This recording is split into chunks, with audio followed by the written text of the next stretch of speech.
Good evening, everyone.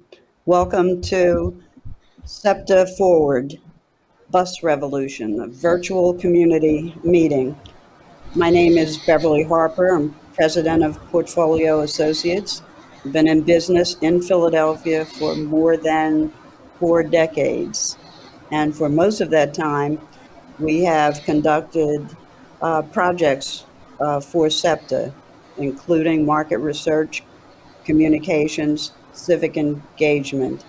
We're part of the Bus Revolution team, consulting team, working on civic engagement.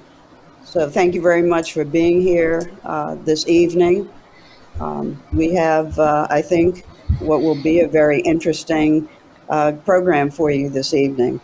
Before we start with the program, I'd like to introduce Dan Nemiroff from SEPTA. He'll give us a brief welcome.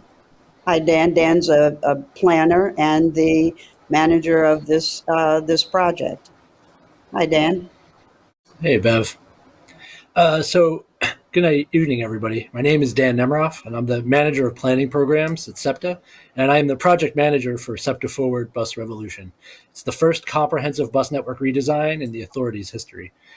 The project will look at all of the different facets of bus service in the region. The project's goals are to align SEPTA's bus services with the changes in the city and the region, modernize our bus routes to make them simpler to understand and use, and to increase operational effectiveness and operational efficiency for all users. We're excited to have you join our second transit talk, which highlights key aspects of bus service design, which we think about as we consider changes to our network. Bus Revolution is a key initiative of SEPTA Forward, which is our strategic plan, which aims to revamp our services to better connect people across and throughout the region. Aside from Bus Revolution, there are a few other projects that are major components of this plan, including our Wayfinding Master Plan and our Regional Rail Master Plan, which you'll be hearing about a lot in the future. Ultimately, the goal of all of these initiatives is to turn SEPTA's different suite of services into an interconnected 21st century lifestyle network that people throughout the region can use for all kinds of activities and things. To hear more about these projects, I invite you to visit our planning site at planning.septa.org. All of these projects rely on public input and feedback, so visit the site, share information with others, and let us know what you think about all of our work. With that, I'll hand this back to Bev to officially kick off tonight's presentation. Hey, thanks, Dan. First, I'd like to just briefly talk to you about some of the technology, and then introduce how the evening will flow. We'd like you to put any questions you have in the Q&A feature of your technology. Your mics are muted.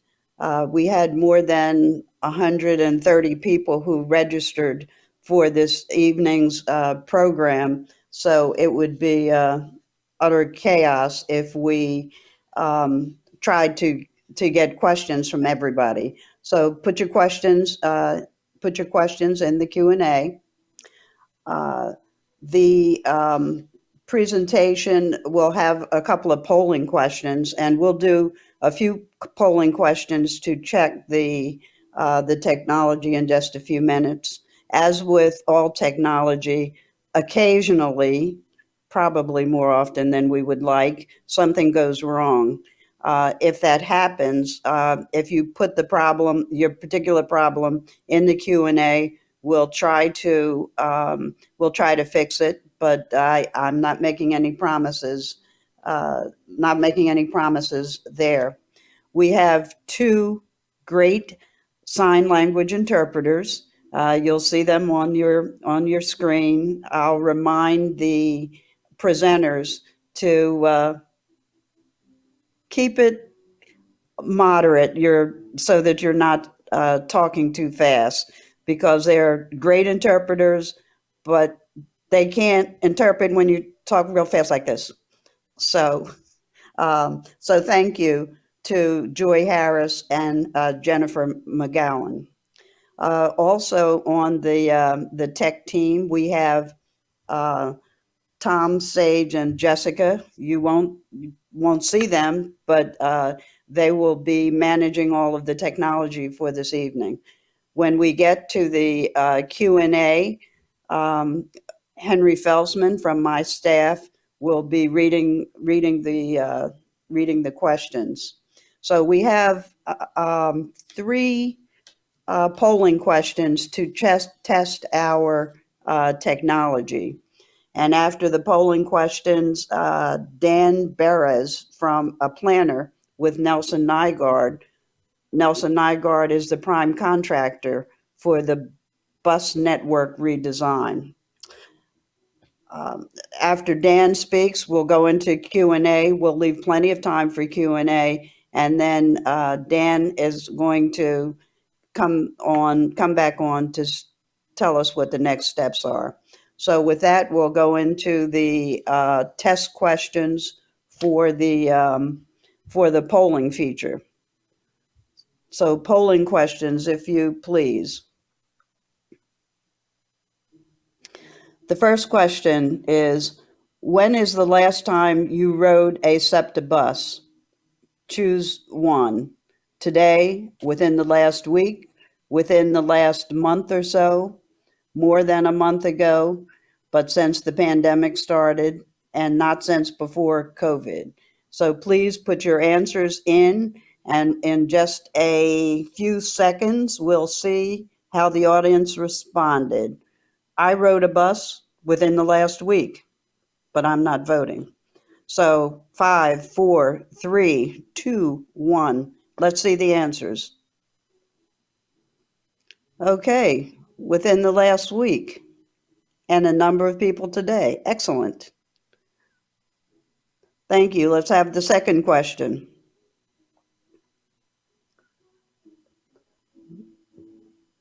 One year from now, how often do you see yourself riding SEPTA buses? Almost every day, frequently, occasionally, rarely, or never? I see myself riding frequently. So let's have your answers. 5, 4, 3, 2, 1. Frequently. It's just an accident that most people are voting the same way I would vote if I were voting. It's just an accident. The third question. Have you attended a previous Bus Revolution virtual meeting? Yes or no? This is easy. Now, most of you, any of you who have been in one of these sessions before know that I always ask a question about the Eagles. But since we're only 3 games into the season, I didn't want to put anybody on the spot with making a prediction. So we're not doing the Eagles question tonight. Let's have the answer. 2. No, excellent. So we have a lot of new people tonight. Thank you very much for participating. So the technology is working for the polling. And with that, I will introduce Dan Beres, who is a planner with Nelson Nygaard. Hi, Dan. Welcome to Philadelphia. If I had asked a question about the Eagles, it would have had something to do with the Patriots, but I'll just let that slide. Thanks, Bev. So my name's Dan Perez. I'm a transit planner at Nelson Nygaard, the firm supporting SEPTA's Bus Revolution effort. I'm really excited to be with you all tonight, and thank you for taking the time to participate in the project. All right, so tonight we're here to talk about some of the trade-offs that transit agencies make as part of bus network redesigns. Specifically, we're going to be talking about 3 concepts: frequency, coverage, and duplication. We'll start by defining these concepts, then we'll talk about how trade-offs between these options affect service design. And then finally, there's no one right way to choose between these trade-offs. So we really want to hear from you. We want to get your ideas and thoughts about how SEPTA should be prioritizing these concepts as we move into service design. So first we'll talk about frequency and coverage. So when transit agencies are designing bus networks, all transit agencies make trade-offs to determine where, when, and how often bus service should run. These trade-offs are made regardless of how many resources are available. No transit agency runs extremely frequent service on every single street in their service area. They're always making trade-offs about where service should run, when, and how often. A key trade-off in this network design process is the balance between frequency and coverage. So what are frequency and coverage? Frequency is simply how often the bus comes down the street. So if a bus comes down the street every 15 minutes, its frequency is 15 minutes. Coverage is how many places people can access using transit. So it's the number or the area of neighborhoods and communities that bus service is running through. The more communities that a bus is running through, the more coverage a transit agency has. So let's talk about why these concepts are important. Frequency is a key determinant of the quality of transit service. When service is more frequent, riders don't have to plan around a schedule because they know a bus is coming soon. They don't have to wait for as long. They have easier transfers because both of the services that they're transferring between are operating frequently. And they have more good options if something goes wrong. So if they miss their bus, they know there's another bus coming soon. If a bus is late or is delayed for another reason, there's another option for them to complete their trip. When service is less frequent, these things are less true. You might have to start planning around a schedule. If you miss a connection, you might have to wait a long time. And so frequency is a pretty important factor in transit quality. But coverage is also very important. For many people, transit is their primary reliable mobility option. And so when there isn't transit serving a place, they might not have no other reliable option to get to that location. There are also often key locations for people who rely on transit that are located in places where transit might not be as successful because there's less people or jobs or it's further away from a city center. And then finally, agencies often want to provide access throughout their service area, making sure that they provide at least some transit service to all the communities that are in their service network. So let's talk a little bit about why there's trade-offs in network design around frequency and coverage. Providing frequency and coverage have costs. If a bus route operates more frequently, it costs more to run. You need more buses and you need more drivers. If a transit network serves more places, it costs more to operate that network. You're running more bus routes, longer distances, and that means, again, you need more drivers and more buses.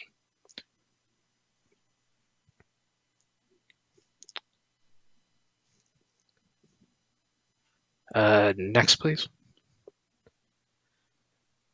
Therefore, all transit agencies have to balance these two concepts. They're operating with a certain amount of resources, and so they need to decide how much frequency they provide and how much coverage they provide. Generally, transit agencies provide more frequent service where demand for transit is high and transit is competitive with other modes. If you provide more frequent service in these areas, more people will ride. But they also want to provide more service coverage in places where they're serving the needs of people who most rely on transit, where they're able to provide access to key destinations, and to also serve more communities in their service area. So let's talk a little bit about what these look like in as a trade-off. So an agency that is prioritizing frequency is generally providing more frequent service on fewer routes and resulting in better service, but to a smaller area. This creates better options for most riders, but it does mean that some riders or potential riders aren't able to get to places that don't have service. This strategy usually generates more ridership overall because transit is a better option for more people by focusing where people are traveling the most. An agency that is turned the dial more towards prioritizing coverage is providing less frequent service on more routes that serve more areas. This provides access to more places, and it means that more people have at least some access to transit, but the quality of that transit is not as strong, and that usually generates less ridership. So no agency prioritizes exclusively frequency or exclusively coverage. They balance between these two concepts to identify a network that best serves their community. Now, when we're designing networks, it's not just a trade-off between frequency and coverage. There's also another concept, a third concept, called duplication. So what is duplication? Generally, the most effective transit networks provide one or two great choices for their trip, for someone's trip. If you have a really good option, you don't need many more additional options because you have the option you need. But many networks have tried to provide a great option for a lot of different people, and as a result, actually provide a great option for maybe some people, but provide many mediocre options for most riders. Instead of having one or two great options to complete your trip, you might have 4 or 5 options that don't really meet your needs, but will get you there. And we think about this as duplication. So this concept's a little abstract, so I wanted to talk through 2 examples of the types of duplication that we often see when we're working with transit agencies to design their bus networks. One example is when an agency runs many closely spaced bus routes that go to similar places. And another common example is when many bus routes run on the same street, but then go to different places. So people have an option of using many different routes to get to the same locations. Let's talk a little bit about why these are trade-offs and why agencies might choose to run more duplicative service. So when you're running many closely spaced routes that go to similar places, everyone has a very short walk to transit. So in this kind of abstract example, this is just a downtown grid. You can see that there are 4 routes that operate every 20 minutes. No one's more than a block or so from transit, and most people have a stop right near their front door. But it also means that everyone has access to less frequent service. You can walk a very short distance to a route, but that route doesn't operate as frequently because the agency is spreading out their resources across more streets. It also means there's a lot more bus stops and a lot less riders at each bus stop, and so that usually means that there are fewer amenities at the stops along the routes.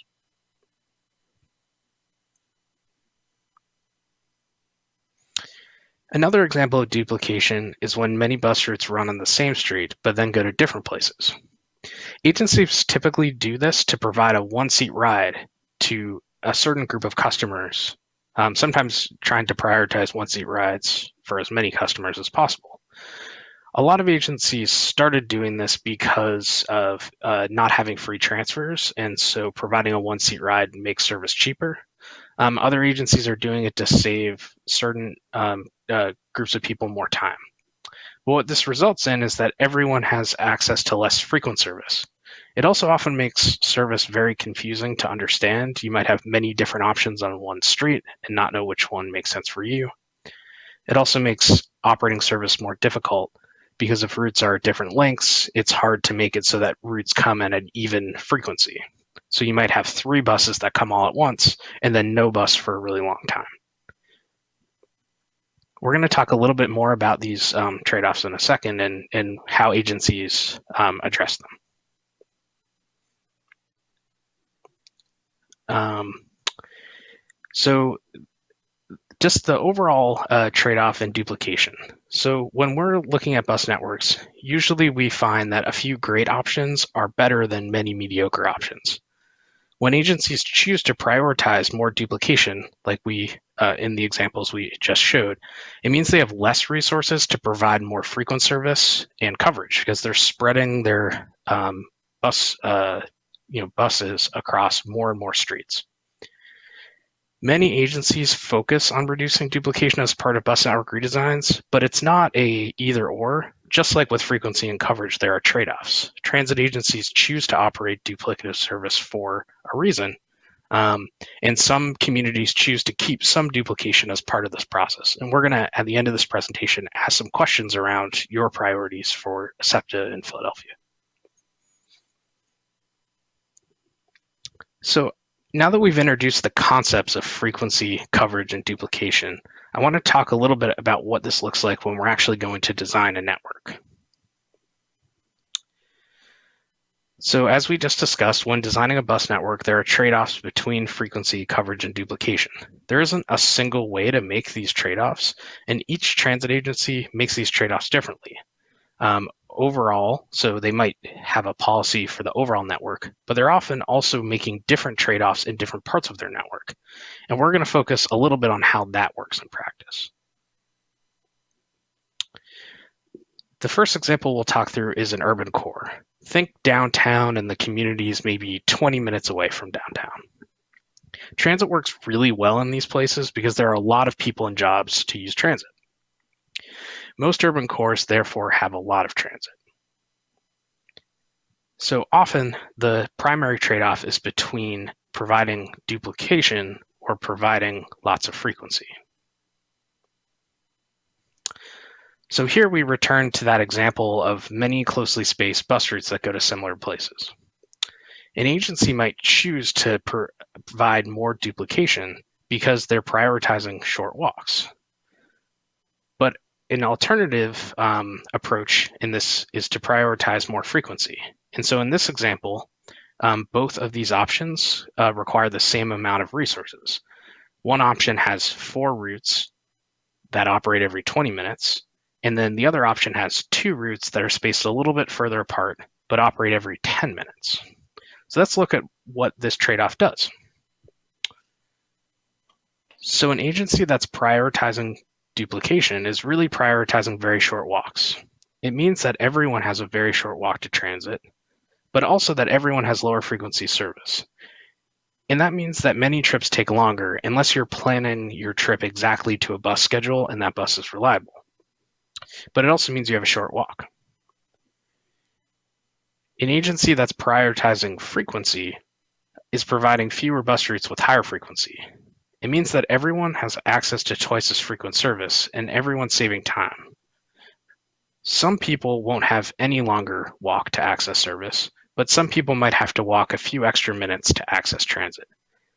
And so that agency is prioritizing faster trips, but it does increase walking times. And some agencies, for a variety of reasons in different locations, may choose to prioritize a little bit more duplication or a little bit more frequency. Our next example is a more suburban community. In the suburbs, residents and jobs are often spread out across a much larger area. And that means there's less demand for transit in any given location. Some suburbs are a little bit more dense and can support higher frequency service, while others have much less demand for transit. The primary trade-off here is often providing more service coverage versus providing more service frequency.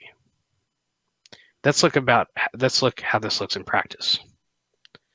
An agency that's focusing on providing more coverage is serving a larger area but providing less frequent service.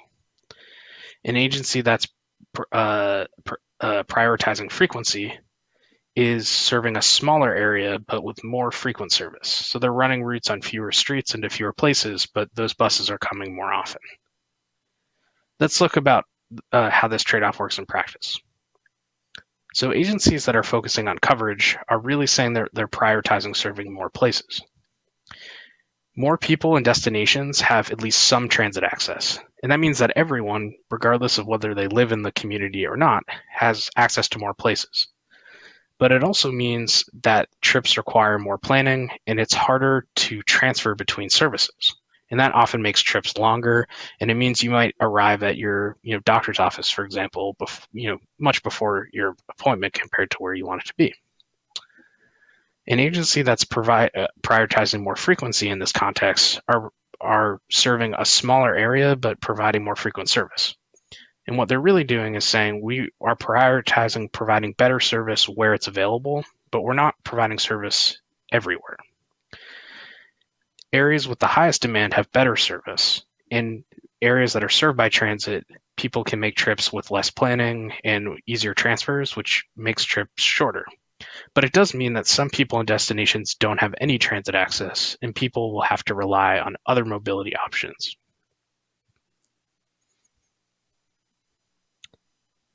So now that we've talked about some of these trade-offs in the abstract, we've started as part of this process of Bus Revolution to do a really comprehensive existing conditions analysis, and that we'll be releasing over the coming months.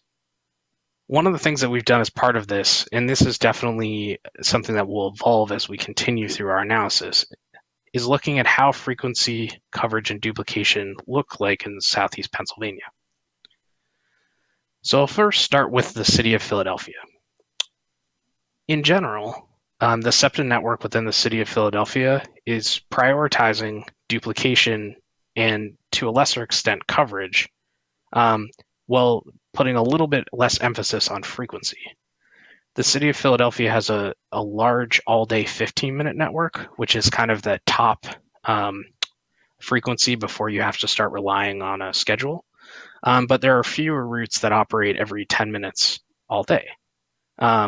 SEPTA serves within the city of Philadelphia. It's very dense, and there's a lot of opportunity to generate ridership with more frequent service. There's just a lot of demand. But the benefit of the current design is that it's providing service to many places. Much of the higher demand parts of the city have lots of transit. It also means that there are currently very short walks to access transit. Within the greater Philadelphia area, so the counties beyond the city of Philadelphia, there's a bit more of a balance, and it really actually varies community to community. There's generally less demand for service outside of the city, and more routes are operating less frequently. Some are operating not very frequently at all. There's moderate levels of coverage. Most of the communities with higher demand have service, but there are definitely places where people can't access using transit today. In places with more demand tend to also have more duplication, similar to the city of Philadelphia. So this is kind of a snapshot of where SEPTA is today. And one of the things that we're doing as part of this first round of outreach is working with you to understand how the network works for you today, and if there are ways that SEPTA should be continuing to prioritize certain trade-offs, or maybe make a change in those trade-offs as we think about what the bus network should look in the future. So this last part of the presentation is a series of poll questions that are really focused around these trade-offs. We asked these same questions as part of our last transit talk, and we're also asking them at pop-up events and giving people lots of opportunities to weigh in. There's also going to be a more detailed survey coming out in the coming weeks that focuses on similar concepts. So our first polling question is, what do you like best? Fewer options with higher frequency, or more options with less frequency? And I think the polling question should launch in a second.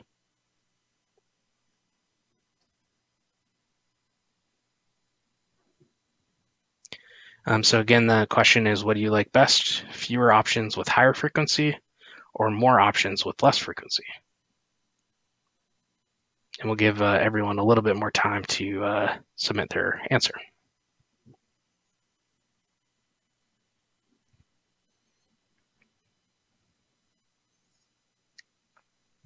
All right, Henry, do you want to show the results? Okay, so we have about a 70-30 split focused on fewer options with higher frequency versus more options with less frequency. So let's move to the next polling question.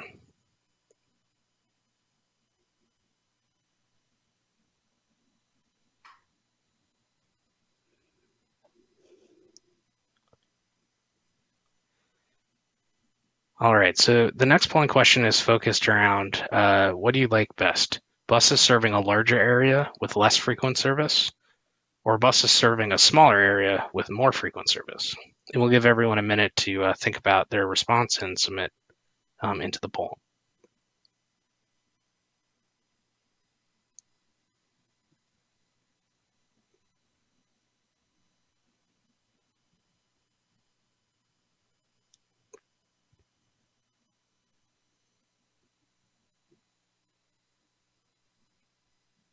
Okay.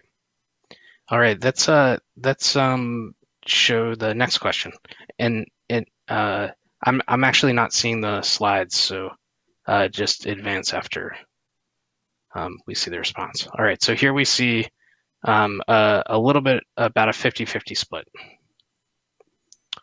All right.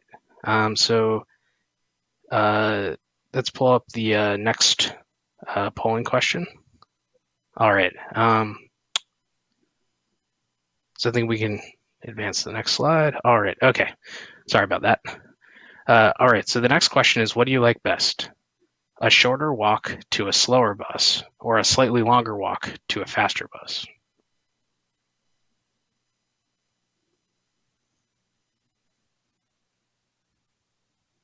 Let's launch the poll question. So again, the poll question is, what do you like best? A shorter walk to a slower bus or a slightly longer walk to a faster bus?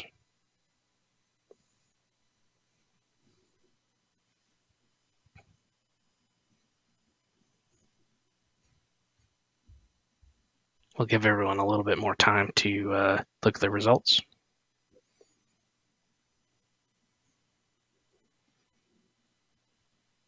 And Henry, why don't you show the poll? All right, so again, it's about a 70-30 split, favoring a slightly longer walk to a faster bus. All right. So our next polling question is focused on a little bit more on the design of a specific route.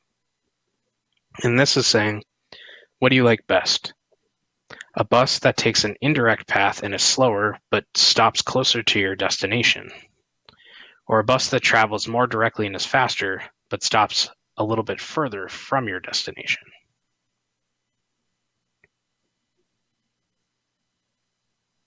And let's launch the polling question. So again, the question is, what do you like best? A bus that takes an indirect path and is slower, but stops closer to your destination? Or a bus that travels more directly and is faster, but stops a little bit further from your destination? We'll give everyone a little bit more time to answer the question.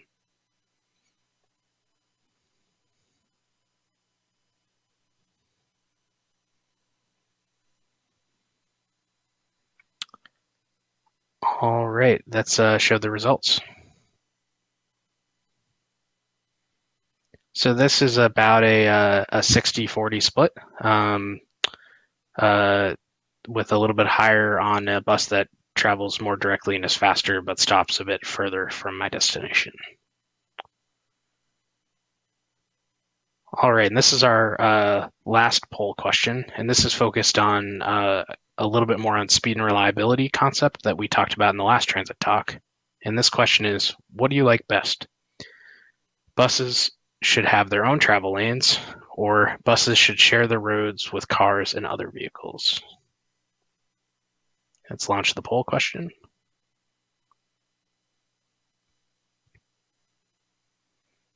All right, so again, the question is, what do you like best?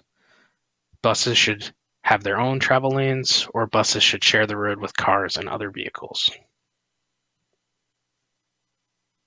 I'll give everyone a little bit more time to answer the question.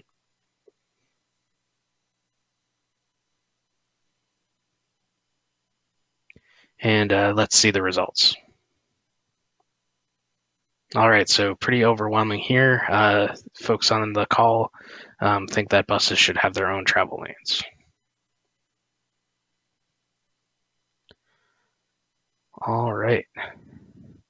So with that, I'm going to pass it back over to Beverly, and she's going to start our question and answer session. So thanks, Beverly.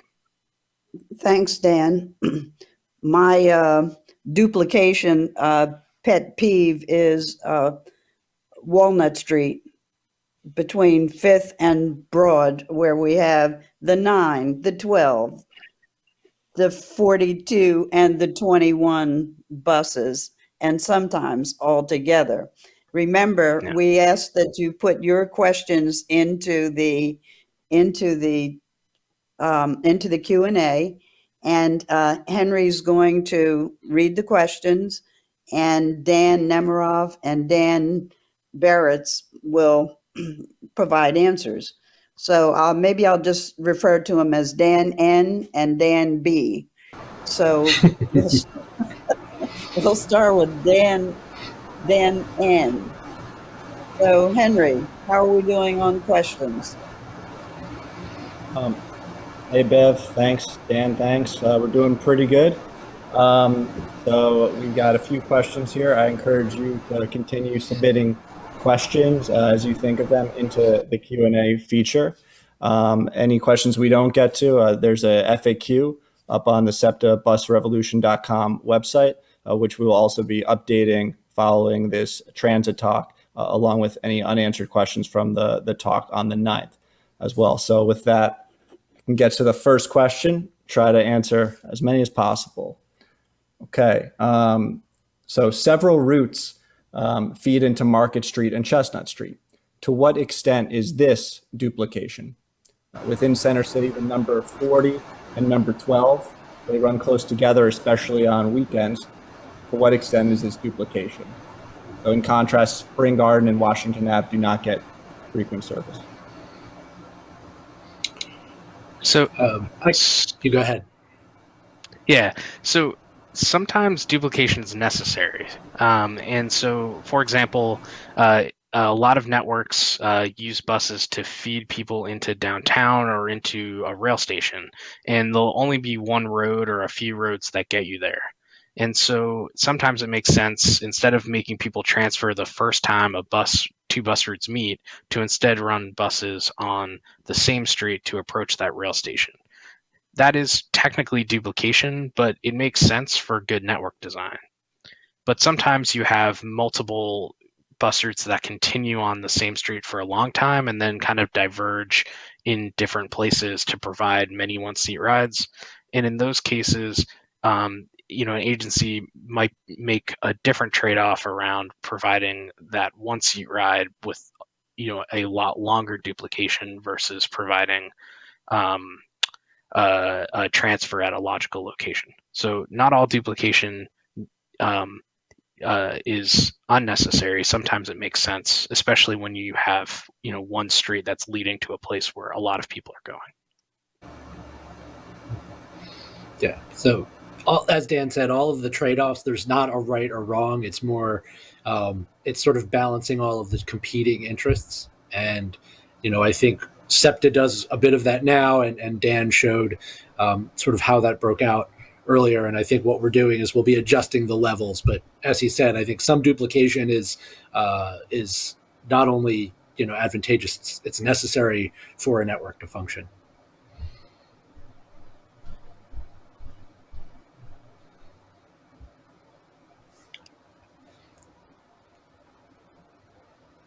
Sorry about that. Next question.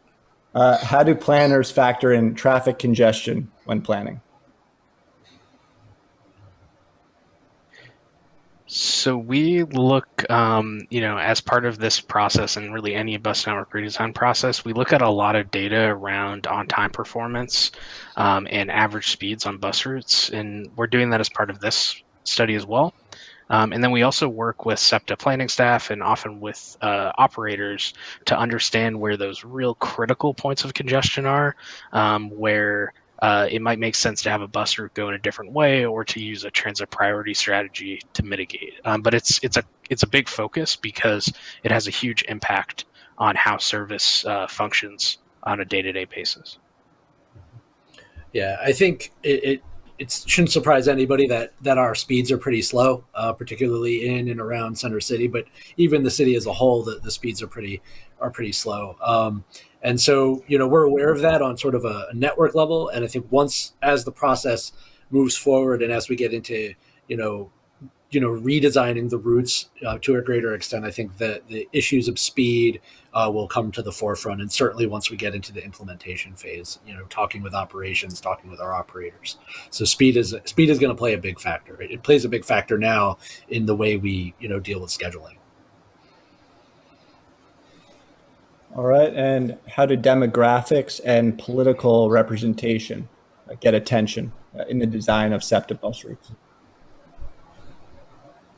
So as part of our existing conditions analysis, we place a really strong focus on understanding who uses SEPTA overall and who really relies on SEPTA almost exclusively for mobility. And we do this as part of every redesign process. People who rely on transit are the ones who are most likely to use it. And then we're also able to use demographic information to understand a little bit about who those next level riders who might use SEPTA a little bit less than people who rely on it every day, but with better service might choose to use SEPTA more. So it's a big focus on us. We look at income, we look at race, we look at whether people own vehicles. We look at the types of jobs people have. It's a big focus on all of our analysis because we need to understand who could use transit in order to make services that work best for them. Yeah. I mean, it's always at the forefront of what we do, and I think the last 18 months has really brought to light who has been relying on our system the most throughout the COVID pandemic, and it's definitely focused a lot of our efforts on sort of some disadvantaged communities and making sure that they have the service that gets them where they need to go and when they need to get there. All right. Have you thought about using minibuses on less busy suburban routes like they do in Vancouver, British Columbia, for example, in order to maintain higher frequency on routes where there's less demand? I could take this one, maybe, Dan. Yeah. The answer, we do have some sort of non-traditional vehicles. They're not mini, but they're 30-foot vehicles that run out of different locations. That's going to be something that we consider, but not necessarily immediately and not necessarily as part of this project. But it is something that as an authority we've begun to think about a little bit.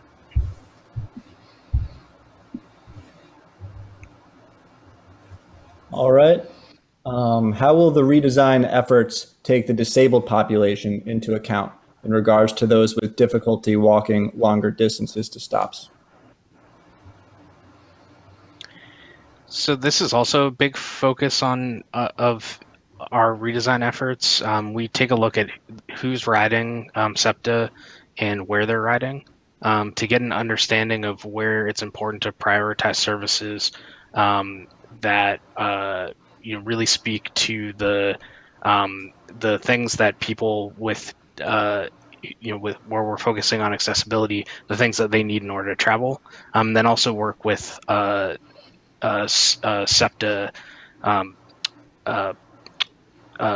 SEPTA, different aspects of SEPTA that focus on accessibility to make sure that the choices that we're making are in concert with their broader planning efforts.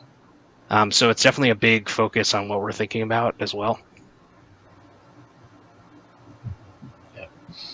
Are you using No, go ahead, Henry. Okay.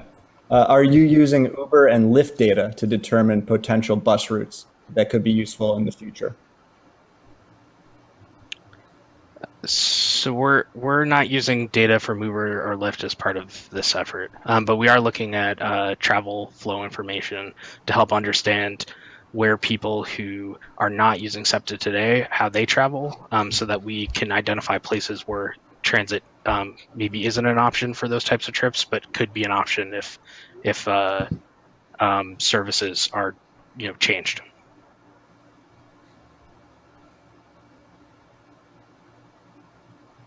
All right. Why are frequency and coverage considered to be one dial that you can turn back and forth to either side instead of two dials that you can individually turn based on resources and need? So it's a trade-off in that when you run buses more frequently on certain routes, you're investing more of your resources in those routes. And then that means that you have less resources to devote to services that are maybe less frequent and go further out into lower demand areas of your system. It's not, if you have a focus on frequency, it doesn't mean that you can't serve areas with less demand. It just means that you have to think about how you're using those resources in a different way. When we do network redesigns, we typically have a budget, and so we're really identifying the ways to allocate those resources in the ways that meet community goals and will lead to a network that best serves the community and generates ridership. Yeah, the project is budget neutral. We're not, at least we're not anticipating increased operating costs that would allow us to, add service. So, the dial is the operating budget and how we allocate our, man hours and vehicles and service hours and that type of thing. So, the money that pays for all of this stuff is the same pot of money. So it all, that's the dial effectively. All right, this next question is about bus-only lanes, which during the polling, about 95 people were in favor of. So while bus-only lanes seem like a good idea to improve speed, is that even a real option for most of Philly with its relatively narrow streets?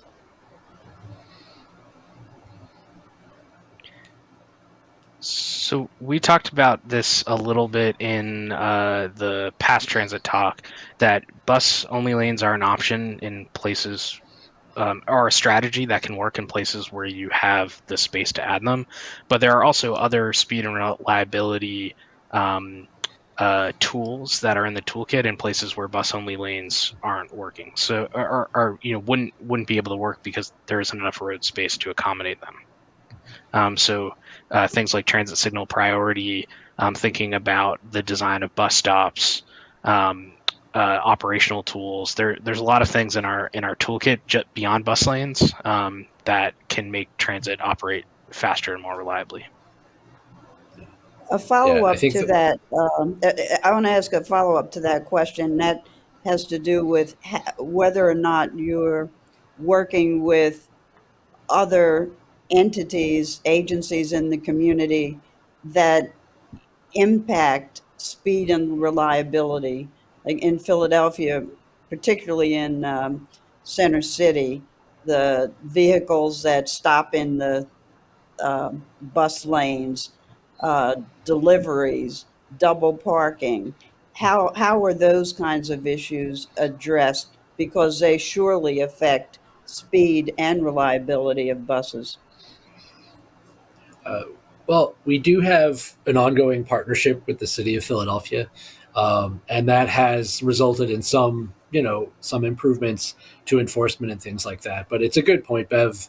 A bus lane is only as effective as the enforcement that is allotted to it, and partnerships are a big key, sort of moving forward to make the buses work better and go faster and be more reliable. And we do have some partnerships, but we're always looking to work more closely with the city and with our county partners.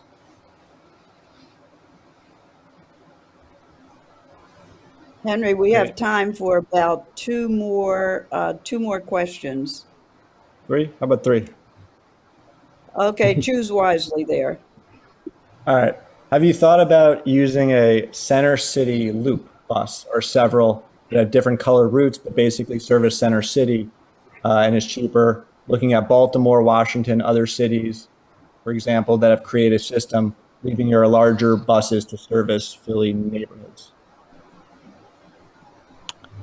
So I think at this stage of the process, we're still collecting inputs on the types of decisions that we'll make. So we'll definitely take that idea into consideration. But at this point, we haven't. We're not at the point where we're making decisions about how services might operate in the future. Yeah. In the meantime, there's the Flash that is the loop. So maybe that changes in the future, but there isn't a service like that exists. All right, well, and we have to ask this question. So curious as to how the data, polls, Q&A, registration info gathered here in this meeting will be used to inform your plans. Also, will be made available to the public or showcased in some form on the Bus Revolution website, summer report, etc. So the kind of public input and collaboration process is really key to any of these efforts. So we take all this information in. I personally will be reading most of it, and folks on my team and on the SEPTA team as well, because ultimately we are making, we are working with you all to make decisions around these trade-offs. So it's a really important part of our process. We're not coming in with set decisions. We want to work with you all to better understand the context of the network and end up with a bus system that works best for this community and all the various communities within Greater Philadelphia. And we definitely are yeah. I guess Bev, you want to take that on the. I was just going to say, we also know that a number of people have commented previously on SEPTA projects. And so one of the things that the engagement team produced was a what we've heard document. And this document talks about what kinds of things have been that SEPTA customers and other potential customers have said to the agency and others looking at uh, transit services in general and the bus network in particular, and that's on the web. So wherever we have summaries of input, those items are placed on the web. So busrevolution.org, go to that website and find the information as we collect it and summarize it. Okay. And we'll show you the website at the end of this talk, septabusrevolution.com. One more question. Let's get a little technical here. So regarding coverage routes, will there be a principle that aims to connect as many bus loops and transportation centers with each other as possible in a mesh? I feel like that is one example of coverage that is highly underrated and could unlock many network benefits. Yeah, so I think one topic we didn't touch on as much here is connectivity. As we're going through and working with you all to prioritize amounts of frequency coverage and duplication, we're also actually designing specific routes. And so a big part of that is making sure those routes connect to each other in a way that allows people to make trips not just to Center City, but to locations throughout the city of Philadelphia and communities in the surrounding counties. And so, yeah, I think identifying ways to make it so that people are more easily able to transfer even within services that are more coverage oriented is an important part of network design. No, I agree with Dan very much on that. I think connectivity is, that's one of the reasons that we're doing this project and why, SEPTA Forward exists is to improve, connectivity through buses, to other services within the region. So I think that's going to be one of the most important sort of guiding lights of this project, throughout, all phases. Henry, we can do one more question. And thanks for the correction, busrevolution.com. Yep. We'll throw it up the next slide as well. Yeah. So disabled people struggle to use SEPTA in a lot parts of the city. If you can't use it now, how is that data being collected?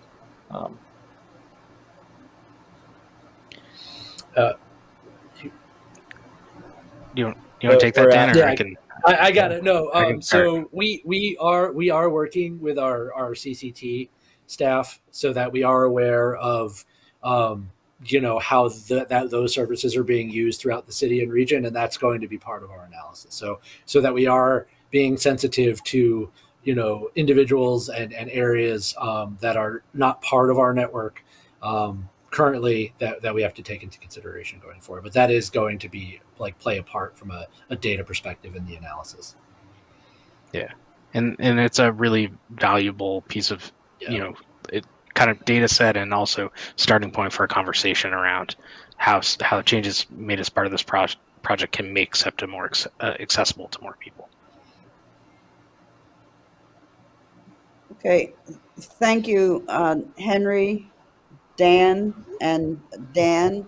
Thank you to the sign language interpreters. You did a fabulous job, as usual, Joy and Jennifer. And so to wrap up, Dan Uh, Nemerov. thank you everyone for joining us tonight. We really appreciate you spending this time with us, and especially for people that are sort of new to the project and just reading about it and just sort of jumping on to see what it's all about. I certainly invite you to keep participating, keep checking back on the project site, and if you want to get in touch in the future, please don't hesitate. You can email us here. You can email the project team, and we can start a conversation. If you are working with a community group or an advocacy organization, or really anyone, we're happy to talk further, sort of outside the bounds of sort of a more formal presentation like this. So yeah, just thank you all.